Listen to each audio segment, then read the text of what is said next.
नमस्कार दोस्तों, आपका स्वागत है मेरे यूट्यूब चैनल गरिमा रैकवाल में। आई होप आप लोग स्वस्थ होंगे, मस्त होंगे, खुशहाल होंगे और मैं भी काफ़ी ठीक हूँ और स्वस्थ हूँ। तो दोस्तों शुरू करते हैं आज का ब्लॉग। जैसा कि मैं आपको अपने हर ब्लॉग में मौसम का अपडेट देते रहती हूँ, तो आज पहाड़ों में काफ़ी ठंडा है, बारिश हुई है यहाँ पे और इससे तापमान में भी काफ़ी गिरावट आ चुकी है और गिरावट इतनी है कि ऐसा लग रहा है कि कहीं बर्फ़ ना गिर जाए। और हालांकि हर साल हमें बर्फ़ का इंतज़ार तो रहता है, वो भी एक समझिए कि मौसमी फल ही है हमारे लिए, पहाड़ वालों के लिए। और अगर बर्फ़ होती है तो उससे जो पेड़ पौधों में जो कीड़ा होता है या ज़मीन में जो कीड़ा होता है उससे वो कीड़ा भी मर जाता है। ज़मीन का जो कीड़ा होता है जिससे ज़मीन में जो फसल होती है उसको नुकसान होता है, तो वो कीड़ा भी बर्फ़ में मर जाता है, बर्फ़ होने से, गिरने से।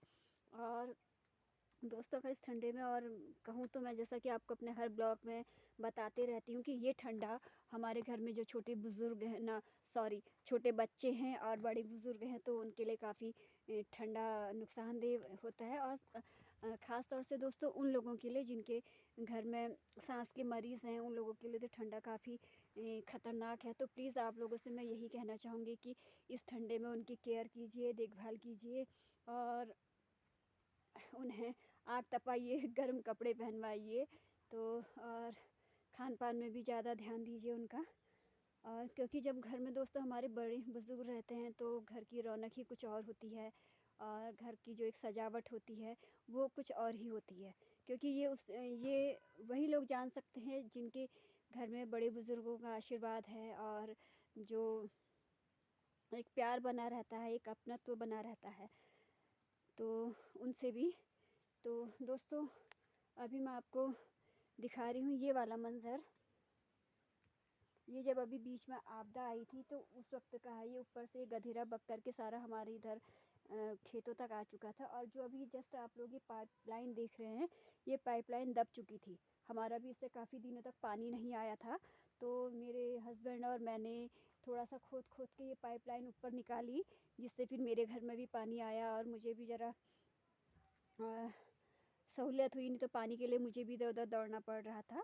और दोस्तों अगर इस बारिश की बात करते हैं तो ये बारिश अभी जिन लोगों ने मटर बोई है उन लोगों के लिए काफ़ी अच्छी साबित भी हुई है। साबित ये हुई है दोस्तों कि अगर जो ये बारिश इस वक्त हो रही है, उससे मटर के पौधे के लिए तो काफ़ी अच्छी सक्सेसफुल बारिश हो चुकी है, क्योंकि उससे मटर के पौधे को मजबूती भी मिलेगी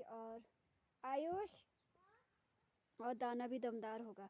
मजबूती इसलिए होगी क्योंकि दोस्तों अगर जब हम खुद अपनी केयर करते हैं तो हम भी उतने ही मजबूत होते हैं, स्ट्रॉन्ग बनते हैं। जैसे हम छोटे बच्चे की देख रेख करते हैं ना, अपने बच्चे को ठंडे से बचाते हैं और उसको बॉर्नविटा देते हैं, गर्म कपड़े पहनाते हैं। एक एग्जांपल दे रही हूँ, मैं एक उदाहरण दे रही हूँ। तो वैसे ही ठीक हमारी फसल के लिए भी होता है, क्योंकि हम फसल की जितनी देख रेख करेंगे, उसको बार बार खुराक देंगे, खाद देंगे, उसकी देख रेख करेंगे, उसको गोड़ेंगे, तो जाहिर सी बात है वो दाना भी अच्छा होगा, मटर का फसल हमारी अच्छी होगी। और दोस्तों अगर बाँस की बात करूँ मैं, ये रहा बाँस, ये है बाँस। तो आजकल हमारे वहाँ जाड़ों में ये बाँस काटा जाता है और गाय के लिए, जानवरों के लिए ये काफ़ी अच्छा है, पौष्टिक भोजन है जाड़ों में, क्योंकि उससे दूध भी अच्छा बनता है। और आजकल जाड़ों के हिसाब से गाय का, जानवरों का ये काफ़ी अच्छा प्रिय भोजन भी है। और अगर यही बाँस हम गर्मियों में काट के अगर गाय को देते हैं तो उस वक्त तो इसमें फूल आ जाता है दोस्तों, और वो फूल उसकी बॉडी के लिए विष का काम करता है, एक जहर का काम करता है। अगर इस पे उस वक्त जब फूल आ जाता है और ये बाँस हम काट के गाय को देते हैं तो उससे उसकी तबीयत ख़राब हो जाती है।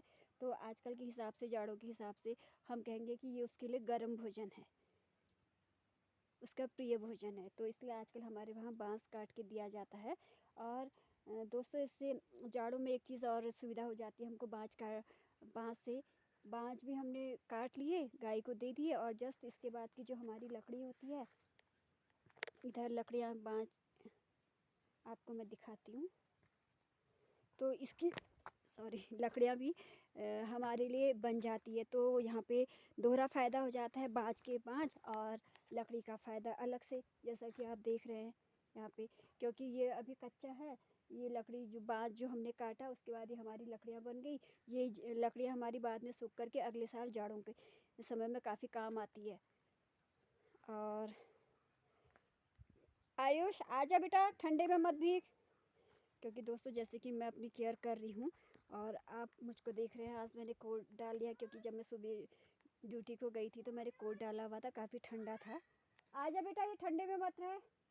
तो ठीक मैं उसी तरीके से जैसे अपने बच्चे से कह रही हूँ मैं कि ठंडे में मत रहे, तबीयत ख़राब होगी, तो वैसे ही प्लीज़ आप लोग भी अपने घर में ध्यान दीजिए, बड़े बुज़ुर्गों का, छोटे बच्चों का। और दोस्तों हाँ बेटा, वो मैंने ले लिया। तो दोस्तों ये है मेरा बेटा, ठंडे में भीग रहा है। मम्मी, इसे पता है कि मम्मी इधर ब्लॉग बनाने गई है तो वो भी अपना पीछे से आ गया। कैसा लग रहा है? अच्छा लग रहा है। अच्छा लग रहा है। अच्छा तो ठंडे में मत भीग बेटा, बाय। तो आराम से जाना, फिसलेगा। तो दोस्तों आपको अगर मेरा चैनल पसंद आता है तो प्लीज़ आप लोग मुझे लाइक कीजिए, सब्सक्राइब कीजिए, जिससे मैं आपसे हर बात कहती हूँ, हर बात भी कहती हूँ और हर बार भी कहती हूँ कि यही बात कहती हूँ और हर बार कहती हूँ कि प्लीज़ आप मुझे सपोर्ट कीजिए, मेरे चैनल को लाइक कीजिए, सब्सक्राइब कीजिए और शेयर कीजिए। तो अभी दोस्तों कहीं कहीं पे ये हमारी सिमी पेड़ों में बची हुई है। आपको मैं जस्ट दिखाती हूँ। ये दाल ये निकाली नहीं है, ये जो दाल हो रही है ना, कैसे मैं आपको दिखाऊँ। ये रही वो दाल पेड़ों में हल्की हल्की सी दिख रही है, लटकी हुई सी। ये है सिमी की दाल, ये हम लोगों ने निकाली नहीं। और क्योंकि अभी सूख गई है तो चटक जाएगी तो जो इसका बीज नीचे गिरेगा ये अगले साल पैदा हो जाएगी, फिर से इसके पेड़ बन जाएगा और फिर से यही दाल आ जाएगी। तो पहाड़ों में तो दोस्तों एक फ़ायदा ये भी है, दाल भी हमको मिल जाती है खाने के लिए, तो बाज़ार से उतनी दाल लेनी नहीं पड़ती। हालांकि दाल तो लेते हैं हम बाज़ार से, ऐसी बात नहीं है, लेकिन ये वाली दाल भी अगर हमारे वहाँ पे हो जाती है तो ये भी काफ़ी अच्छा टेस्ट होता है। इसको बोला जाता है सिमी। और तो दोस्तों मैं भी कल ही अपने मायके गई हुई थी, मायके से आई और सोचा था मैंने क्या क्या ब्लॉग बनाऊंगी वहाँ से, लेकिन कुछ इस टाइप का माहौल बन पड़ा मेरा कि मुझे वापस लौटना पड़ा फिर से। पानी में नहीं। तो दोस्तों अब आपसे विदा लेती हूँ। अगर आपको मेरा चैनल पसंद आता है तो फिर से वही बात दोहरा रही हूँ, मुझे प्लीज़ लाइक कीजिए, सब्सक्राइब कीजिए और प्यारे प्यारे से कमेंट डाल दीजिए कि आपको मेरा ब्लॉग कैसा लगता है। और दोस्तों अगर अपने बारे में कहूँ तो आज मेरा जन्मदिन भी है, तो आज तो मैं वो ब्लॉग नहीं बना रही हूँ अपने बर्थडे का, लेकिन कुछ समय बाद बनाऊँगी। उसको मैं कुछ समय बाद क्यों बनाऊँगी, किस लिए बनाऊँगी, तो उसका भी कारण है, उसको मैं आपको आने वाले ब्लॉग में बताऊँगी। तो दोस्त आपसे अब लेती हूँ विदा।